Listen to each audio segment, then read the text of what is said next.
So, you've heard of this video game series called Metal Gear Solid and you're wondering what it's all about and whether it's worth checking out.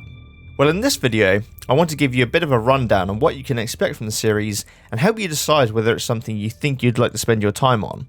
But don't worry, I won't go into any major spoilers here.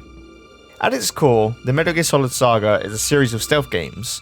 You're tasked with sneaking around an environment of some kind, such as an enemy base, jungle, war zone, or open world landscape. The goal is to not be spotted by patrolling guards by carefully sneaking past them or taking them out when need be.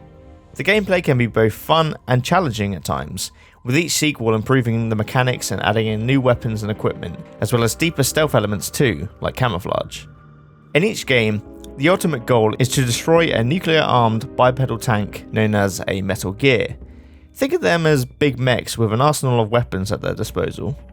But what makes these things really dangerous is their ability to launch a nuclear strike on a target from anywhere in the world. So, as you can imagine, it's better for humanity if these things don't exist. You'll mostly play as a character who goes by the codename Snake. However, without going into major spoilers, there's a few characters in the series who use this codename, and the story centers around the conflict between them. I mean, let's face it, Snake is a pretty cool codename, so I think I'd be pissed if someone else was using it too. Each game tends to have a group of antagonists who you'll have to face in the form of boss battles. Now, this is a particularly strong part of the series, as some of these boss battles have gone down in gaming history as some of the most iconic. The Rogues Gallery in Metal Gear Solid honestly rivals that of Batman's or Spider-Man's, and how deep and interesting some of these characters go, as well as their character designs. But from a gameplay perspective, each boss battle has its own unique challenges, where you'll need to think outside the cardboard box at times. One of the things you've probably heard about Metal Gear Solid are the cutscenes, and yes, the series certainly does have them. But my advice to you here is to just try and embrace them. Have a bag of popcorn handy, as luckily, the cutscenes are handled very well with great direction and cinematography, as well as incredible voice acting from the cast. In fact, it's one of the things that made Metal Gear Solid such a standout game on the original PlayStation.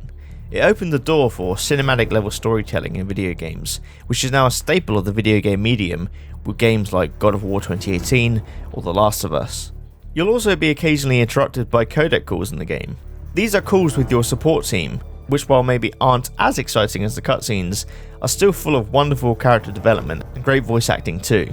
Usually, support teams in video games are quite generic, but you'll be surprised by the twists and turns that happen with these characters at times. You've also probably heard that the story of Metal Gear Solid is quite convoluted. Personally, I would say this is a bit of an exaggeration. It's certainly not a simple narrative by any means, but the creator Hideo Kojima does a pretty decent job overall at making the dots connect. There's a little bit of retconning here and there, and you may need a little refresh on the story so far every now and then, but compared to something like Kingdom Hearts, it's not that bad.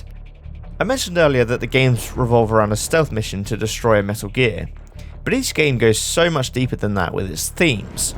The series really dives into the horrors of war and conflict, especially post-World War II, with the threat of nuclear apocalypse that arose during the Cold War. But what makes the series even more interesting is that each game tackles its own unique themes, such as genetics, the digital revolution, patriotism, the arms trade, revenge, and language. There's a lot to unpack and think about after playing a Metal Gear Solid game. And while on the surface, Metal Gear Solid sounds like a series grounded in realism, there's actually a huge surreal element that runs throughout each game, with characters that have supernatural abilities such as psychic powers, superhuman reflexes, and some who even exist in a different realm. So you might be wondering where you can actually play the series, as unfortunately it's not currently the most accessible series on modern consoles. The short answer is to get a PS3, as the entire series of mainline games can be played there. But I actually made a video detailing the different platforms you can play the series on, which I'll link in the description. So hopefully that gives you a bit more of an idea of what this series is all about. This is a beloved series for many reasons, with a huge and passionate fan base. I hope you have a blast if you decide to go in on it, but if you play it and you find it's not for you, that's fine too. I'll be glad you at least gave it a go. So let me know if you have any more questions that I didn't cover in this video in the comments below, and I'll be glad to answer them. Thanks for watching, and see you next time. Oh crap, I forgot to talk about the toilet humour.